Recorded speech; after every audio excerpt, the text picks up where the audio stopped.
famous statue of Cimon, and these are the dates of his life. So he was old enough to fight in the Persian Wars. And he was fighting in the Persian War. He was fighting at Salamis. He was fighting at Salamis and actually distinguished himself. And we'll talk about this.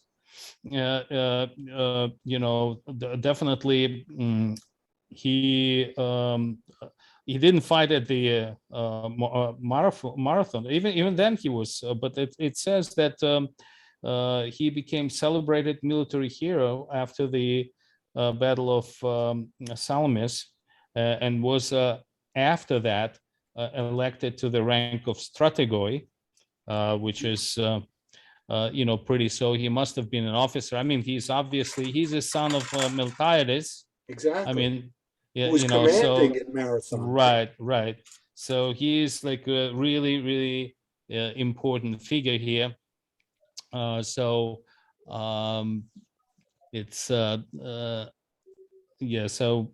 definitely he's very important. So let's read what it says here. So do you mind reading like in order, by order, like each one? Yeah, we'll go around in a circle. Yeah, okay, good. All right, maybe I'll start. Mm-hmm. So on considering with myself to whom I should compare Lucullus, I found none so exactly his parallel as Cimon. So I mean, because he is writing in the Roman times. So, and we're looking, so he compared him to Lucullus.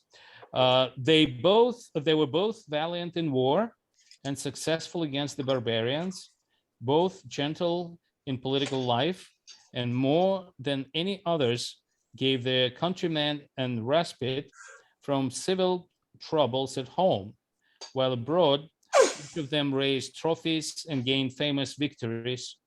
No Greek before Cimon, nor Roman before Lucullus ever carried the sense of war so far from their own country, putting out of the question the acts of Bacchus and Hercules, and any exploits of Perseus against the Ethiopians, Medes, and Armenians, or again of Jason, of which any record that deserves credit can be said to have come down to our days. Moreover, in this they were alike, and they did not finish the enterprises they undertook. They brought their enemies near their ruin, but never entirely conquered them. There was yet a great conformity in the free goodwill and lavish abundance of their entertainment and general hospitalities, and in the youthful laxity of their habits. So first of all, here is also Lucullus, the famous general, but he was more known for his lavish dinners. but he was an extremely talented general. I remember I was reading, unfortunately, his campaign in Armenia was stolen by Pompeius, and so he was in a way kind of very talented general. He had great victories, but the war itself, the war effort, was concluded by the Pompeius by his intrigues in the Senate that actually gave him this opportunity, and therefore Lucullus didn't come to us as the great. To the common knowledge. I mean, everybody who really reads about him, they know, but he didn't come to us so well known. Mary McCullough, in her depiction of him, has him finding psychedelic mushrooms while he's on war in Asia, and then bringing them back to Rome, and being psychedelicized for the whole rest of his life. Right, because after that, I don't think he was. All right, okay. Let's go to the next one. Who's next? Cimon was the son of Miltiades and Hegesippoli, who was by birth a Thracian and daughter to the king Olorus, as appears from the poems of Melanthius and Archelaus, written in praise of Cimon. Miltiades, being condemned in a fine of 50 talents of the state and unable to pay it, was cast into a prison and there died. Thus Cimon was left an orphan very young, with his sister Alpenike, who was also young and unmarried. And at first he had but an indifferent reputation, being looked upon as disorderly in his habits, fond of drinking, and resembling his grandfather, also called Cimon, in character whose simplicity got him the surname of Coelimus. I don't know what that means. Stesimbrotus of Thasos, who lived near about the same time with Cimon, reports of him that he had little acquaintance either with music or with any of the other liberal studies and accomplishments then common among the Greeks, that he had nothing whatever of the quickness and the ready speech of his countrymen in Attica, that he had great nobleness and candor in his disposition, and in his character in general resembled rather a native of the Peloponnesus than Athens, as Euripides described Hercules. They accused him in his younger years of cohabiting with his own sister, Alpenike, who indeed otherwise had no very clear reputation, but was reported to have been over-intimate with Polygnotus, the painter. Boy, those names are tough. Right. Okay, so this is also the picture of Miltiades, the father of Cimon. So he was, and I looked it up, from the clan of Philidae and the deme of Lachidae. You remember how Cleisthenes divided into 10 tribes or clans, and also multiple demes that are really mixed up. He wanted to mix up the population, so population of different tribes, they live next to each other, so they just they all mixed up. I think it's a good idea to kind of so they don't fight each other. Okay, so we got his ancestry. His grandfather that they mentioned, Cimon Coelemus, is actually known for his winning 3 Olympic victories with his 4-horse chariots. And also he was actually assassinated by the sons of Pisistratus, Hippias and Hipparchus, during that period. So Miltiades, right after the Marathon battle, he was given command of the fleet in 489 BCE. And Greg, yeah, sorry, you say that Cimon's father was assassinated? grandfather. Okay. Cimon Coelemus. Yeah. Okay. Yeah, the father Miltiades Died in prison. He died in prison later on, but I'm going to lead to this. I just want to expand a little bit on it, how this all happened, why he ended up in prison. You know, because after being a celebrated victor of the Battle of Marathon in 490 BCE, in the next year in 489, he led the Athenian expedition of 70 ships against the Greek inhabited islands. They were deemed to have supported the Persians. It's a punitive expeditions. So, but that was not a success because he concentrated in particular on the island of Paros. I actually been to that island, a very beautiful island. And the reason is that he felt that at some point he had some issues with them and had personal enmity. So the fleet attacked the island, and it was defended by Persians and by locals, and he failed to take it. So, and during the battle, he received a grievous wound in the leg, and became incapacitated. That's probably why the failure happened. But when he returned to Athens, they, like all his enemies, like were outraged and charged him with treason, and then he was sentenced to death. But the sentence was converted to a fine of 50 talents of silver. You know, I actually looked it up. So the talent is approximately 30 kilogram. Can you imagine? The So talent, 50. I think I've seen the talent in some places described as being the most that a man could carry. Well, yeah, it's a weight measure. So 50. So it's like 1,500 kilograms. Can you imagine like what kind of riches they have? Yeah. So yeah. of course he couldn't pay it, you know. But by the way, this charge, this debt, is actually goes to his son, Cimon, who is now obligated to pay it, and most likely when he went to prison, he died probably from the gangrene, from that wound that he received during the battle. And later on, Cimon paid the debt by marrying his sister to a very rich man.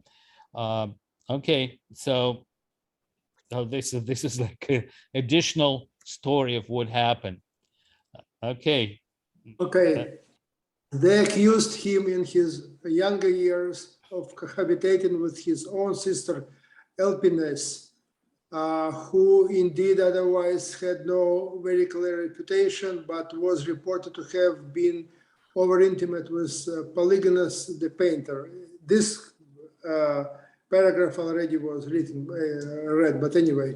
Oh, I'm sorry. Yeah. It's okay. But afterwards, when Callias, one of the richest men in Athens, fell in love with her and proffered to pay the fine the father was condemned in, if he could obtain the daughter in marriage with Elpines' own consent, Cimon betrothed her to Callias. There is no doubt but that Cimon was in general of an amorous temper. For Melanthius in his elegies rallies him, for Melanius in his elegies rallies him on his attachment to Asteria of Salamis, and again for a certain Menestra.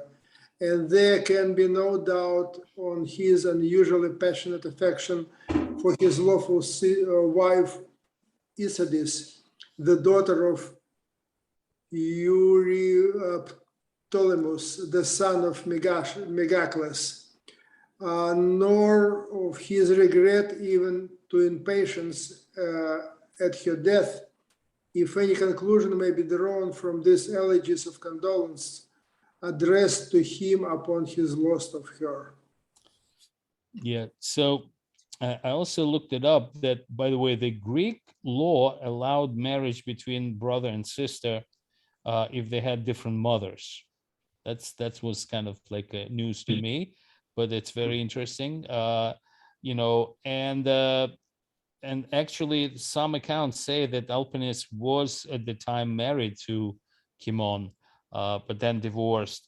But the thing is, he gave her to Callias, who was in love with her. And the main reason is that only because Callias was one of the richest men, he was able to repay that debt of 50 talents of silver, you know, that he still hung on him, on the family name, you know. What it tells me also that she probably was pretty enough for the richest man, or one of the richest men in Athens, considering also her reputation, was so much wanting to marry her. Right. And right. he actually gets her consent. Right. That's yeah. an unusual thing to get credited with. Yeah. Okay. All right. So all the other points of Cimon character, I mean, we kind of learned he was a little bit wild, you know, Right. drinking and whoring and all that stuff. So all the other points of Cimon's character were noble and good. He was as daring as Miltiades, and not inferior to Themistocles in judgment, and was incomparably more just and honest than either of them. Interesting. Fully their equal in all military virtues. In the ordinary duties of a citizen at home, he was immeasurably their superior. And this too, when he was very young, his years not yet strengthened by any experience. For when Themistocles, upon the Median invasion, advised the Athenians to forsake their city and their country and carry all the arms on the shipboards and fight the enemy by the sea in the Straits of Salamis, when all the people stood amazed at the confidence and rashness of this advice, Cimon was seen the first of all men passing with a cheerful countenance through the Ceramicus, and on his way with his companions to the citadel, carrying a bridle in his hand to offer to the goddess, intimating that there was no more need of horsemen now, but of mariners. And there, after he had paid his devotions to the goddess and offered up the bridle, he took down one of the bucklers that hung upon the walls of the temple and went down to the port, by this example giving confidence to many of the citizens. He was also a very handsome person, according to the poet Ion, tall and large, and let his thick and curly hair grow long. Okay, that's kind of like interesting description of him and his behavior, and that he, like when Themistocles said, well, let's do it, he was the first one to. Is the cemetery right outside the walls of Athens. Right. And he probably sacrificed his horse to the goddess, right? That's the idea, because by showing that, we're not going to need bridle. It doesn't say that he sacrificed his horse. Yeah, I kind of like, I guess that's what happened, but I'm not sure, of course. In any event, after he had acquitted himself gallantly in this battle of Salamis, he obtained a great repute among the Athenians and was regarded with affection as well as admiration. He had many who followed after him and bade him aspire to actions not less famous than his father's battle of Marathon. And when he came forward in political life, the people welcomed him gladly, being now weary of Themistocles, in opposition to whom, and because of the frankness and easiness of his temper, which was agreeable to everyone, they advanced Cimon to the highest employments in the government. The man that contributed most to his promotion was Aristides, who early discerned in his character his natural capacity and purposely raised him that he might be a counterpoise to the craft and boldness of Themistocles.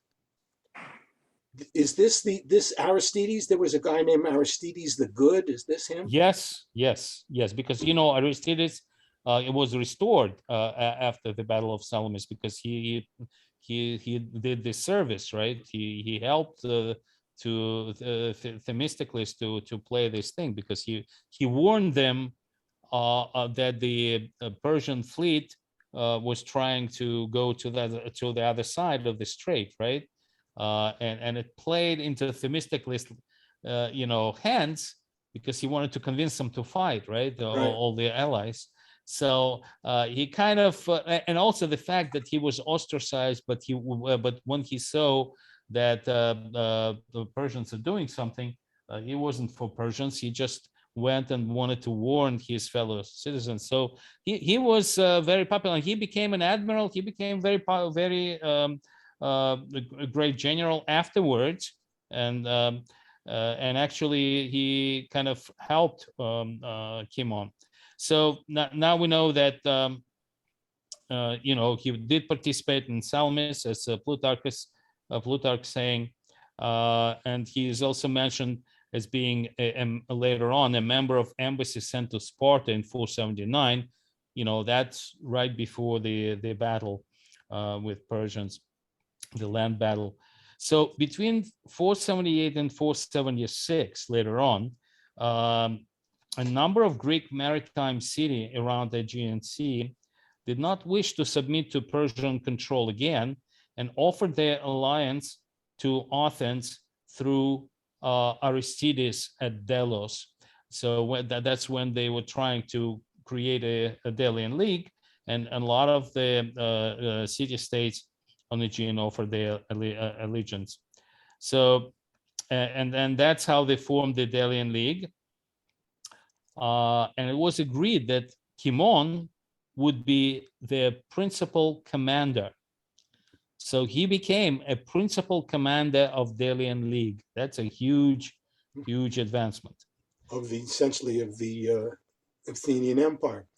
Yeah, there's an interesting anecdote about Aristides.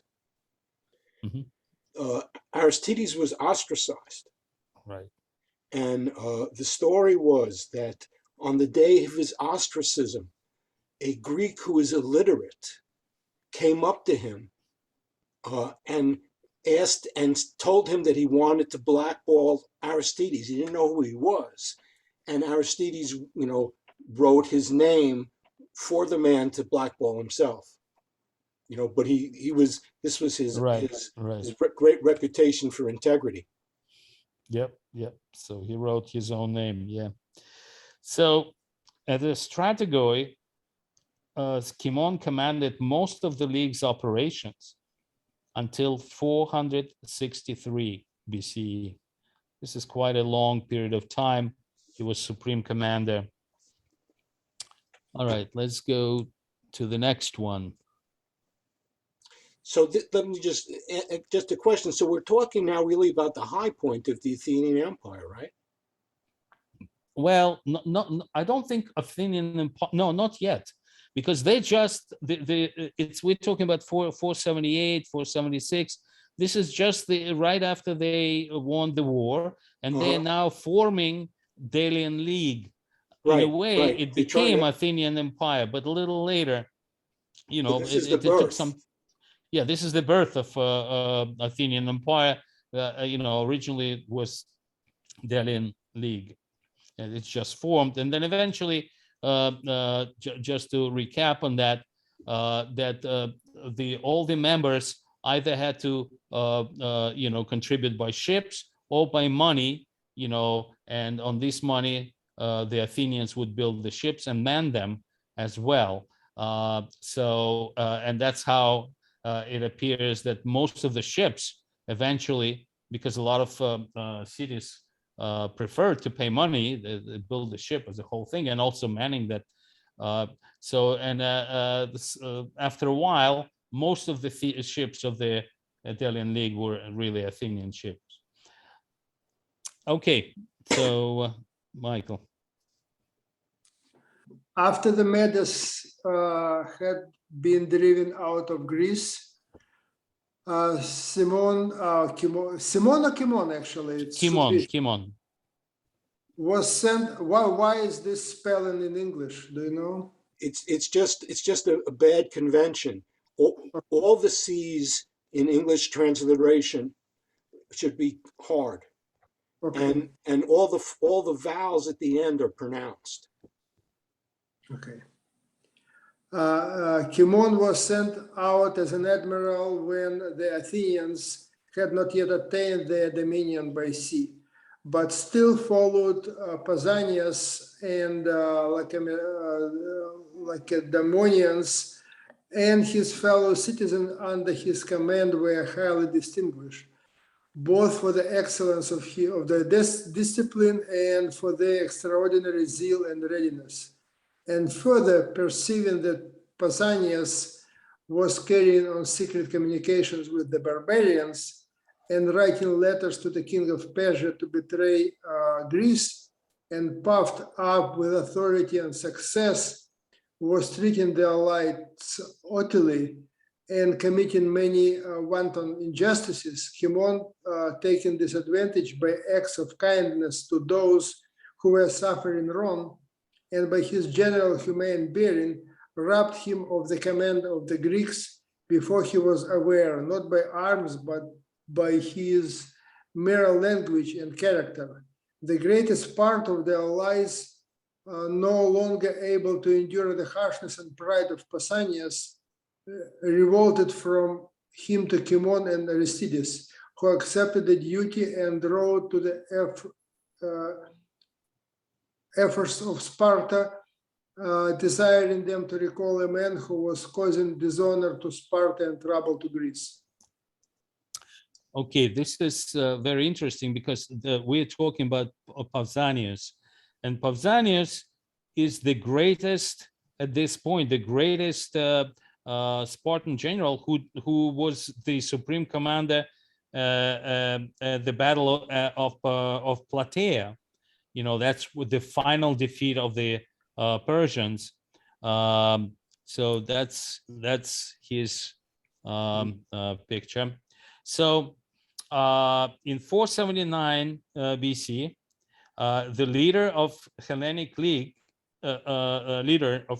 combined land forces, and Pausanias, who was, by the way, nephew of the famous King Leonidas of 300, he won a pivotal victory at the Battle of Plataea, ending the Second Persian invasion of Greece. I mean, we're not going to go into the battle, but you know, this is the most important battle, and the Spartans were a major force there, and he was supreme commander. Great general and a huge reputation, you know, one of the greatest heroes of Greek world. But he later on, you know, started to commit all kinds of problems. So a year after his victories, right, Pausanias was under suspicion of conspiring with Persian King Xerxes I first to betray Greeks. Apparently, you know, Persians decided to pay him off because he was still commanding the forces, and he was going further into Thrace and all the way to the Byzantium. So the Spartans, when they heard that, they recalled Pausanias, and upon arrival to Sparta, the Ephors imprisoned him. Ephors, you know, there was I would say ritual, maybe kind of they're the ones who enforcers of the law. But later they released him for lack of evidence. When copy of his letter to Xerxes has materialized, Ephors pursued him and again to arrest him. Now there was an evidence apparently materialized. So he took refuge in the temple of Athena in Sparta, and but you know, they couldn't enter because it's a refuge. They still have laws. So Pausanias' mother, Theano, immediately went to the temple and laid a brick at the door, saying, "Unworthy to be a Spartan, you're not my son." Following the mother's example, Spartans blocked the doorway with bricks and forced Pausanias to die of starvation. So that's how the greatest Spartan general died of starvation in Temple of Athena in Sparta. Seems to be a really typically Greek thing, you know. Yeah. They take them down at the end. Yeah. They tell of Pausanias that when he was in Byzantium, he solicited a young lady of a noble family in the city whose name was Cleonike to debauch her. Her parents, dreading his cruelty, were forced to consent and so abandoned their daughter to his wishes. The daughter asked the servants outside the chamber to put out all the lights so that, approaching silently and in the dark towards the bed, she stumbled upon the lamp, which he overturned. Pausanias, who was fallen asleep, awakened, and, startled with the noise, thought an assassin had taken that dead time of night to murder him, so that, hastily snatching up his poniard that lay by him, he struck the girl, who fell with the blow and died. This was one of the chief occasions of indignation against him among the Confederates, who now, joining their resentments and forces with Cimon's, besieged him in Byzantium. He escaped out of their hands and, continuing, as it is said, to be disturbed by the apparition, fled to the oracle of the dead at Heraclea, raised the ghost of Cleonike, and entreated her to be reconciled.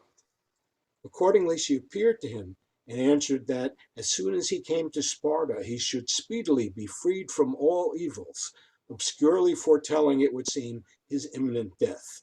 This story is related by many authors. Yeah, interesting. That's this Pausanias. He was really, pretty crooked. But it's unfortunate that such a fate befell, such a great general. And by the way, he paved the way for the Delian League in a way, because of his mishandling of the situation up there, a lot of Greek cities that were in Thrace, and they turned to Athens because, Spartans, they really misbehaved. Okay, let me read this one. So Cimon, strengthened with the accession of the allies, went as a general into Thrace, now as a result of it, for he was told that some great men among the Persians of the king's kindred, being in possession of Ion, a city situated upon the river Strymon, interested in the neighboring Greeks. Infested. Infested the neighboring Greeks. First, he defeated these Persians in battle and shut them up within the walls of their town. Then he fell upon the Thracians of the country beyond the Strymon, because they supplied Ion with victuals, and driving them entirely out of the country, took possession of it as conqueror, by which means he reduced the besieged to such straits that Butes, who commanded there for the king, in desperation set fire to the town and burned himself, his goods, and all his relations in one common flame. By this means, Cimon got the town, but no great booty, as the barbarians had not only consumed themselves in the fire, but the richest of their effects. However, he put the country about into the hands of the Athenians, and most advantageous and desirable situation for the settlement. So, and let me see. Yeah, that's the map.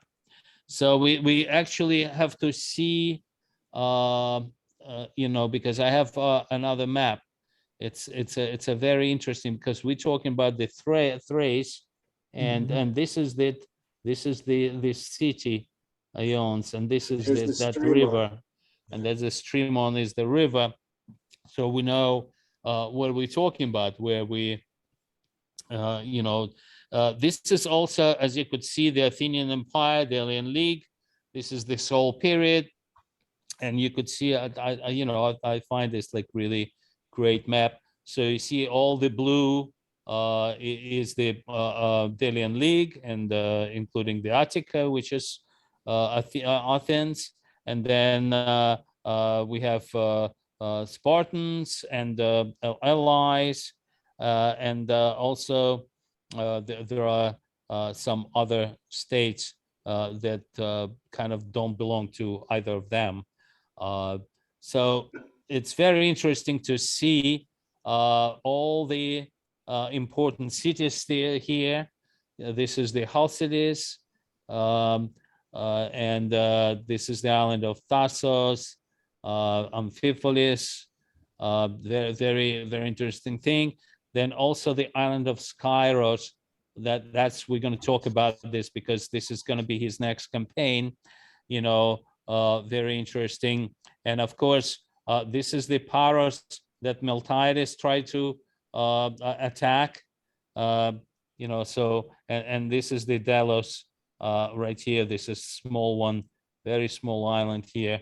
That's where the whole thing is happening. So we may return to this map later on. I find it like really great map. So, but let me talk a little bit. Yeah, we're still on this map. So the Delian League was founded in 478, right? 479, the Battle of Plataea was fought, and then in 478 they already started. So so again, Ion was ancient Greek Eritrean colony in Thracian Macedonia.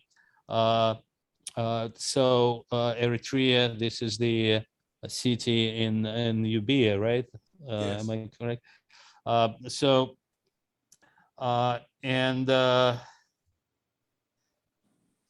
now, yep, the Persian commander destroyed what we said. So the capture, so whatever the inhabitants survived, they were enslaved, of course, and the capture of Ion actually happened in 475 BCE. So we would have, and that was the beginning of a military campaign undertaken by the newly formed Delian League. Because one of the important objectives of this campaign was to clear Aegean Sea of the Persian fleet and the pirates in order to facilitate Athenian access to the Hellespont. So now this is the main objective of Delian League, because there is still some fleets of Persian fleets and their allies still operating. There are also, like after the war, there are a lot of pirates. I mean, things are really in disarray. So they now started this campaign of clearing. Okay. All right. So, Michael? Cimon, by this means, got the town, expelled the Dolopian pirates, and so opened the traffic of the Aegean Sea. And understanding that the ancient Theseus, the son of Aegis, when he fled from Athens and took refuge in his isle, was he treacherously slain by King Lycomedes, who feared him. Cimon endeavored to find out where he was buried. For an oracle, he commanded the Athenians to bring home his ashes and pay him all due honors as a hero. But here too they had not been able to learn where he was interred, as the people of Scyros dissembled the knowledge of it, and were not willing to allow a search. For now, great inquiry being made, with some difficulty he found out of the tomb and carried the relics into his own galley, and with great pomp and show brought them to Athens, 400 years or thereabouts after his expulsion. This act got Cimon great favor with the people, one mark of which was the judgment afterwards so famous upon the tragic poets. Okay, this is very interesting part. First of all, just again, want to see, you see there where this Kairos is. So after taking care of Ion, he started to fight pirates. Eventually, that's the main port where pirates used. He went in there, that's the island of Scyros. So yeah, the Dolopian pirates are were considered Thessalian, and or sometimes Aetolian, but they operated in this northern Aegean. So now this island of Scyros is very famous. There are a couple of things that it's famous for. So the first one is at the request of the Thetis. You remember Thetis is the nymph who is the mother of Achilles. Okay, Lycomedes, the one who supposedly killed Theseus later on, Lycomedes concealed Achilles in a female disguise among his own daughters. At Lycomedes' court, Achilles had an affair with one of his daughters, Didamia, which resulted in the birth of his son, Neoptolemus or Pyrrhus. That's another name for Neoptolemus. So that's one thing that Skyros is known for. So Theseus, I know, Paul, we talked about this, the story about his expulsion is also very interesting, not very well known. Theseus abducted young Helen of Sparta. That was before the whole Trojan affair, before Paris, when she was like maybe 12 or 13 years old. And he left her in Athens with his mother, Aethra. So Helen's abduction caused an invasion of Athens by Helen's brothers, Castor and Pollux, or Polydeuces, who captured Athens, captured Theseus' mother, Aethra, in revenge, and returned their sister to Sparta. They drove Theseus to exile, and he went to Skyros at this point. His mother, Aethra, became handmaid of Helen and went with her to Troy later on when she left with Paris. She was released by her grandson, Demophon, who was a son of Theseus and Phaedra. This is the younger son, younger brother of Hippolytus. So, and later on, Demophon became king of Athens.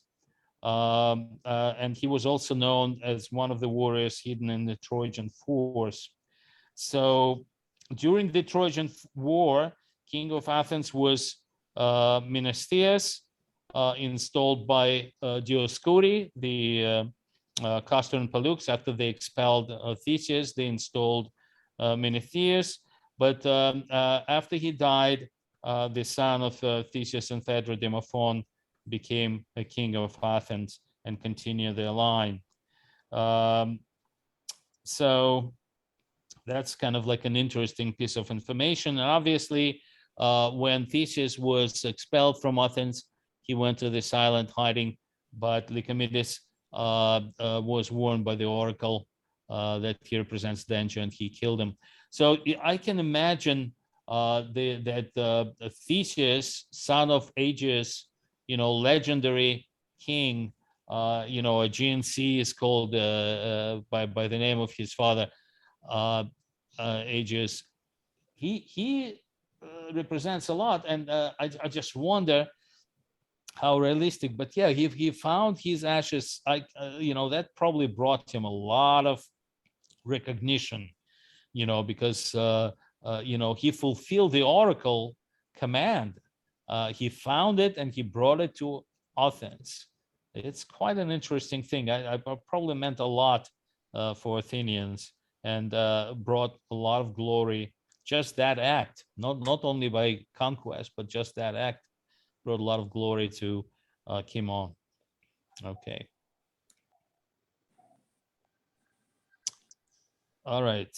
So is it me or okay, I guess. You or me, Paul? I'll do it. Okay.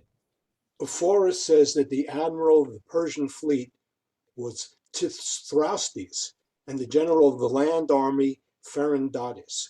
But Callisthenes is positive that Ariomandus, the son of Gobrias, had the supreme command of all the forces. He lay waiting with the whole fleet at the mouth of the river Uramidon, with no design to fight, but expecting a reinforcement of 80 Phoenician ships on their way from Cyprus.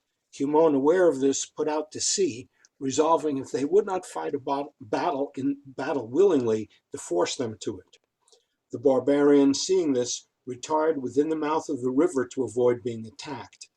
But when they saw the Athenians come upon them, notwithstanding their retreat, they met with them with 600 ships, as Phoenidemus relates, but according to Ephorus, only with 350.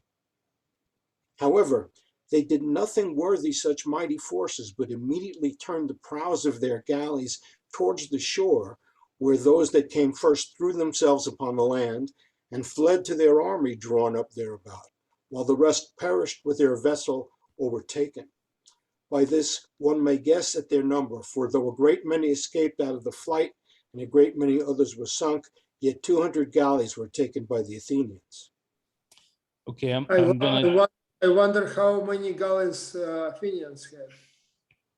Supposedly they had less, but let me just continue then to the next page, because this is a continuation of that battle, and then we'll talk about it. Okay, so when their land army drew towards the seaside, because right after they went, Cimon was in suspense whether he should venture to try and force his way on shore, as he should thus expose his Greeks, wearied with slaughter in the first engagement, to the swords of barbarians, who were all fresh men and many times their number. But seeing his men resolute and flushed with victory, he bade them land, though they were not yet cool from their first battle. As soon as they touched ground, they set up a shout and ran upon the enemy, who stood firm and sustained the first shock with great courage. So that the fight was a hard one, and some principal men of the Athenian in rank and courage was slain. At length, though with much ado, they routed the barbarians, and killing some, took others prisoners, and plundered all their tents and pavilions, which were full of rich spoil. Cimon, like a skilled athlete at the games, having in one day carried off 2 victories, wherein he surpassed that of Salamis by sea and that of Plataea by land, was encouraged to try for yet another success. So, by the way, one of the characters mentioned there is Euphoros of Syme in Aeolia. That was later ancient Greek historian who lived in the 4th century BC, and wrote universal history. He is known about that, so he wrote later on about this. It's one of the sources later of Plutarchus. So now, Battle of Uramidon. So now let's see.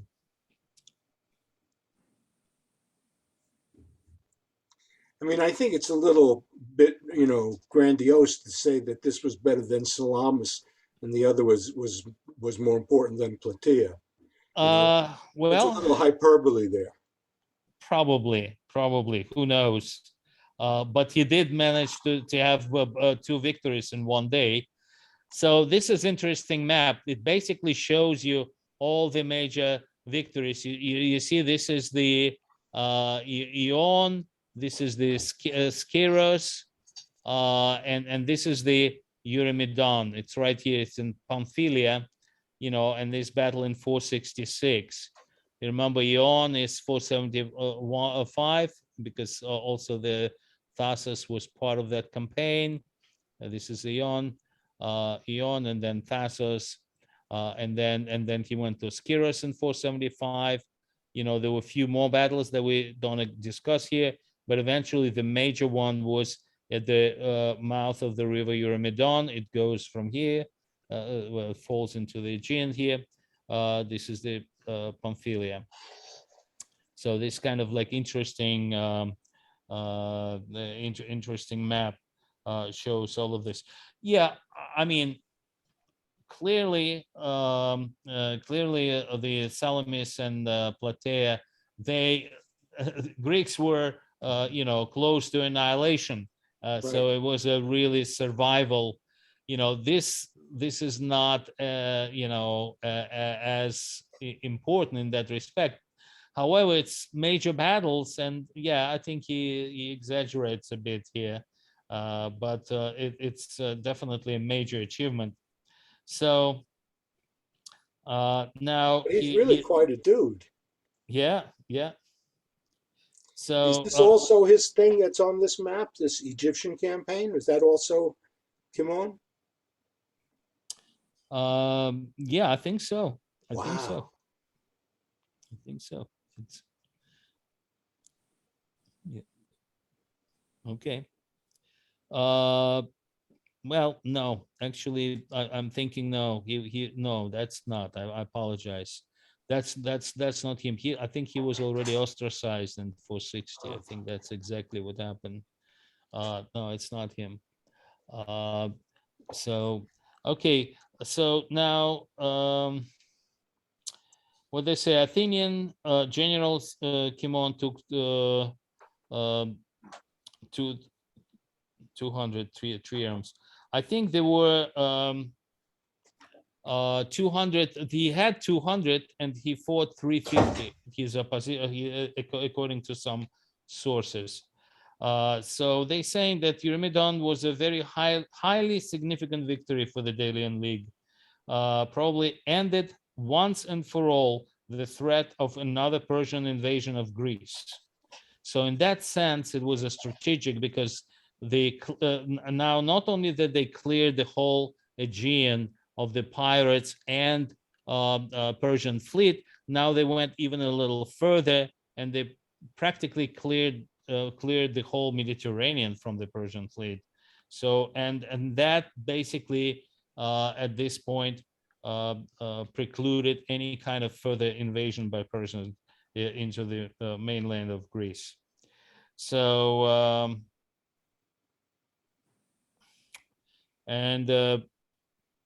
it also seems to have prevented any Persian attempt to reconquer Asiatic Greece until 451.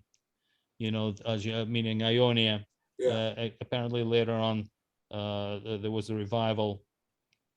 So the accession of further cities of Asia Minor and Delian League, particularly from Caria, probably followed Cimon's campaign there.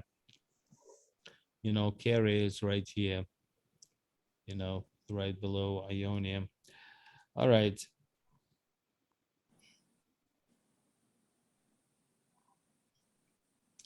Okay. Okay. So yeah, go ahead. When their land army drew toward the seaside, Cimon was in suspense whether he should venture to try. Just a second. No, we just read this. We read this. Oh yeah, I'm sorry. Yeah, it's after this.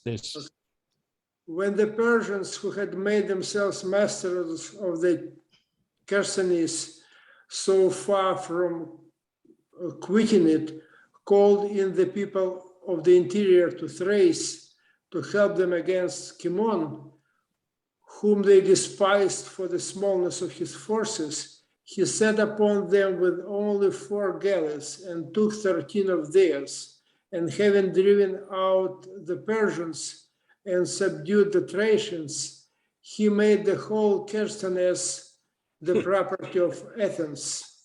Next, he attacked the people of Thasos, who had revolted from the Athenians, and having defeated them in a fight at sea, where he took 33 of their vessels, he took their town by siege and acquired for the Athenians all the mines of gold on the opposite coast, and the territory dependent on Thasos. This opened him a fair passage into Macedon, so that he might, it was thought, have acquired a good portion of that country, and because he neglected the opportunity, he was suspected of corruptions and of having been bribed off by King Alexander. Yeah. Okay. So he was actually prosecuted by Pericles at this point for supposedly accepting bribes or from Alexander I of Macedon. This is, of course, we're talking about the 5th century, right? So way before the Macedonian rise. And during the trial, Cimon said the following: "Never have I been an Athenian envoy to any rich kingdom. Instead, I was proud attending to the Spartans, whose frugal culture I have always imitated. This proves that I don't desire personal wealth. Rather, I love enriching our nation with the booty of our victories." So as a result, he was so he was actually prosecuted by Pericles, but he was acquitted at this point. You know, that's not the end yet, but but there will be the yeah, we know that Pericles and Cimon, they represent two opposite parties. It's almost like a Republican and the Democratic Party, and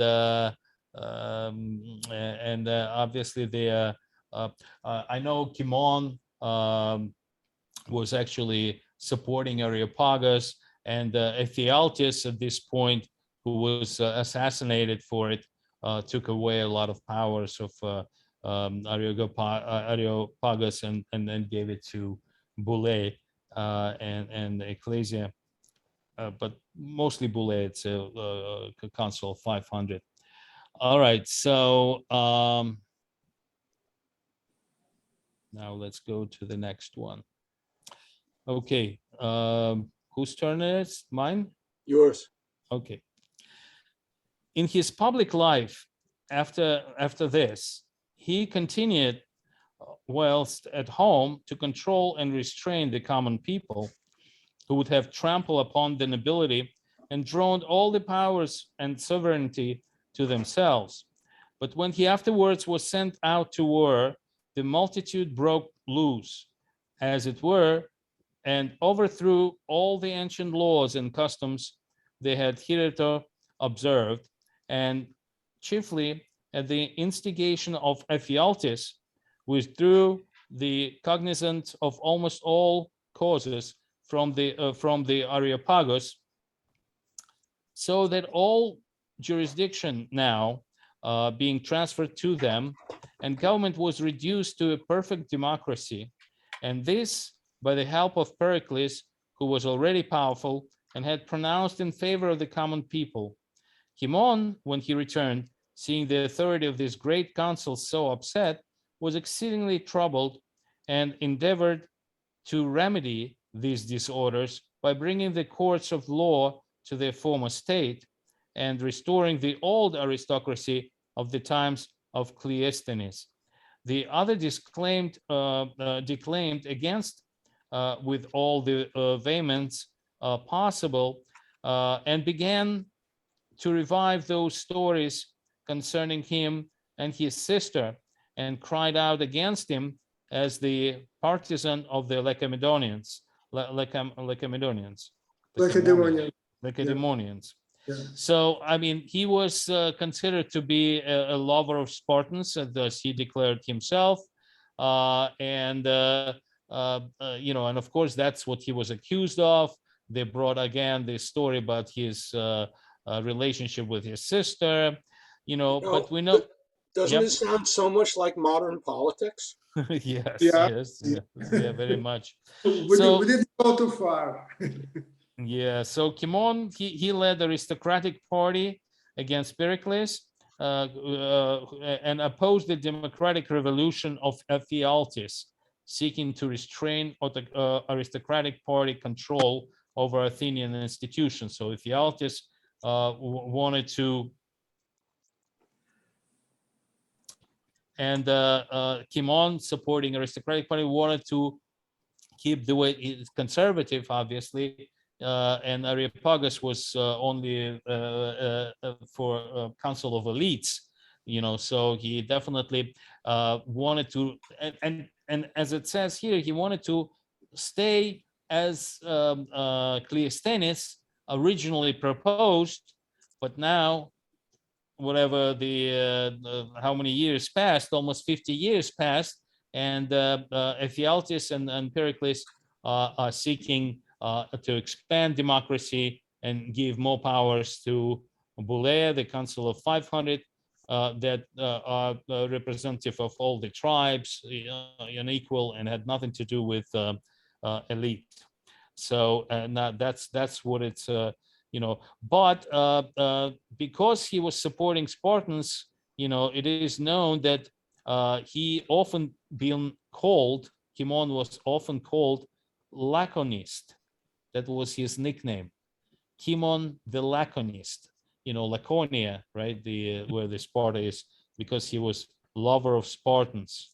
That's and that actually created a problem later on. Okay, that's the big one. Okay, Paul. In the 4th year of the reign of Archidamus, the son of Zeuxidamus, king of Sparta, there happened in the country of Lacedaemon the greatest earthquake that was known in the memory of man. Helots were got together from the country about with design to surprise the Spartans and overpower those whom the earthquake had spared. But finding them armed and well prepared, they retired into the towns and openly made war with them, gaining over a number of the Laconians of the country districts, while at the same time the Messenians also made an attack upon the Spartans, who therefore dispatched Periclitus to Athens to solicit succors. Periclitus.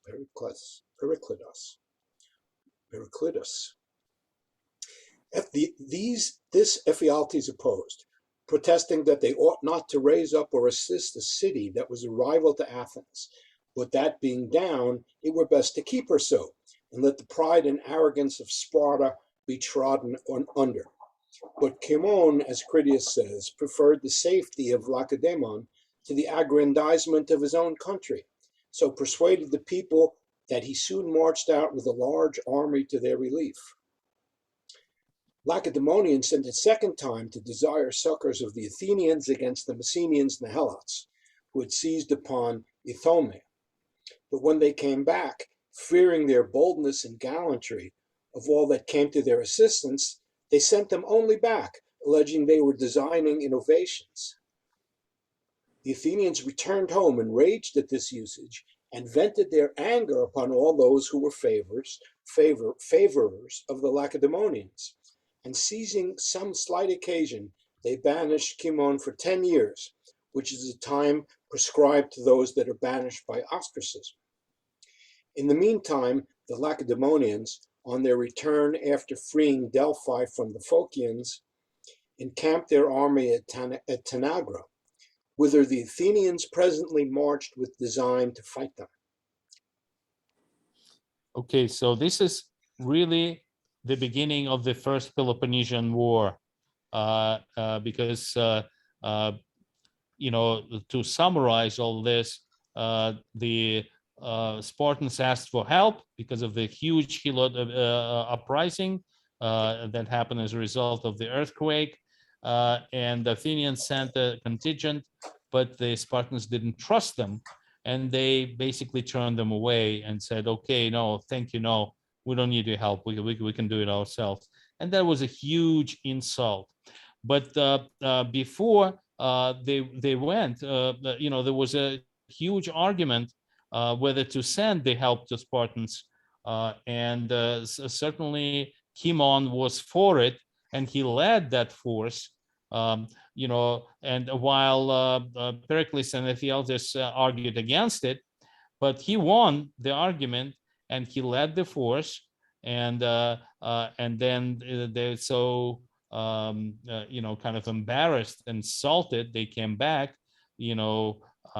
and now people really feel angry at Cimon because he actually kind of led them into this trap, kind of. So I'm going to read this one. So, we're actually coming to the end already. So because that's exactly what led to his ostracism. So Cimon also came thither armed. Okay, that's okay. Yeah. Before we go into this, is that now we're talking about the Battle of Tanagra, because what happened afterward. The beginning of the war is this Battle of Tanagra, but Cimon at this point is ostracized, because after he came back from that campaign, that was the time when Pericles put all the efforts, and he was ostracized, so he no longer was living in Athens. So, but now the Battle of Tanagra comes along, and now we're coming to this point that before the battle, Cimon came armed and ranged himself among those of his own tribe, which was Aeneas, desirous of fighting with the rest against the Spartans. So he wanted to show that, they called him Laconis, but, he is ready to fight Spartans. He is Athenian, even though he's a, but the council of 500, that's the Boule, being informed of this and frightened at it, his adversaries crying out, he would disorder the army and bring the Lacedaemonians to Athens, commanded the officers not to receive him. Whereupon Cimon left the army, conjuring Euthippus, the Anaphlistian, and the rest of his companions, who were most suspected as favoring Lacedaemonians, to behave themselves bravely against their enemies, and by their actions make their innocence evident to their countrymen. This being in all 100, took the arms of Cimon and followed his advice, and making a body by themselves, fought so desperately with the enemy that they were all cut off, leaving the Athenians deep regret for the loss of such brave men, and repentance for having so unjustly suspecting them. This is his companions that, even though they didn't allow him to fight, he encouraged them to fight, and they all died. Accordingly, they did not long retain their severity towards Cimon, partly upon remembrance of his former services, and partly because perhaps induced by the juncture of the times. For being defeated at Tanagra in great battle, and fearing the Peloponnesians would come upon them at the opening of the spring, they recalled Cimon by a decree of which Pericles himself was author. So reasonable were men's resentment in those times, and so moderate their anger, that it always gave way to the public good. Even ambition, the least governable of all human passions, could then yield to the necessities of the state. So yeah, it's kind of saying, so this battle of Tanagra took place. Tanagra is a city in Boeotia, and it took place in 457. So let's see. Yeah. Do they have it here? No, they don't have it here. No. But let's see the other map. They must have had it here. Oh shit! Where is it?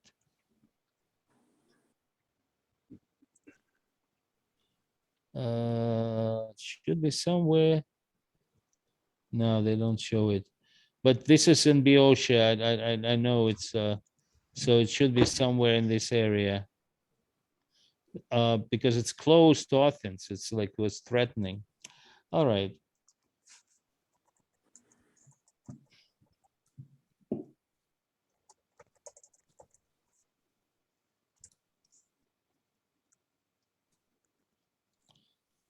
All right. Okay. Let's see. Okay, Michael. Cimon, as soon as he returned, put an end to the war and reconciled the cities. Peace thus established, seeing the Athenians impatient of being, just a second, being idle and eager after the honor and aggrandizement of war, lest they should set upon the Greek themselves, over so many ships cruising about the isles and Peloponnesus, they should give occasions to intestine wars or complaining of their allies against them. He equipped 200 galleys with design to make an attempt upon Egypt and Cyprus, purposing by this means to accustom the Athenians to fight against the barbarians and enrich themselves honestly by spoiling those who were the natural enemies of Greece. But when all things were prepared and the army ready to embark, Cimon had this dream. Cimon had this dream. Okay. Yeah, he had his. So basically, what happened? He was ostracized, but then eventually was returned to Athens in about 451, and reconciled, kind of like managed to negotiate the 5-year peace between Athens and Sparta, and later, when the Persian fleet moved against Cyprus, Cimon proposed an expedition to fight Persians at the Cyprus, and he gained Pericles' support and sailed to Cyprus with 200 triremes of the Delian League. From there, he sent 60 ships under Admiral Charitimides to Egypt to help the Egyptian revolt in the Nile Delta. Cimon used the remaining ship to aid the uprising of the Cypriot Greek city-states. Okay, so he was involved in that. Let me see. Yeah, he was involved. So he's yeah, running that's around like Che Guevara. right. So even though he didn't go himself, he just sent 60 ships here to support the uprising. This is the uprising against Persians, by the way. Egypt is still under Persian rule. Right. But the main thing is the uprising of Cyprus against Persians. That's where he most of his efforts are. So yeah, it's okay. Yeah, that's another thing. But he's like here. But that's after One he's can say that he led a boring life. right. That's after the Astrakhism. Astrakhism is only for 10 years, so he would return. So he he returned in 451, and he didn't get all the power, but still, he did pretty well. Okay, now the last one is about his death. Okay, I'll read this one. So he died someday of sickness while besieging Citium in Cyprus. That's when he died. In 450, he died. He started campaign in 451, but while besieging the city in Cyprus. So according to others, he died of the wound he received in a skirmish with barbarians. When he perceived he should die, he commanded those under his charge to return, and by no means to let the news of his death be known by the way. This they did with such secrecy that they all came home safe, and neither their enemy nor allies knew what had happened. Thus, as Phanodemos relates, the Grecian army was, as it were, conducted by Cimon 30 days after he was dead.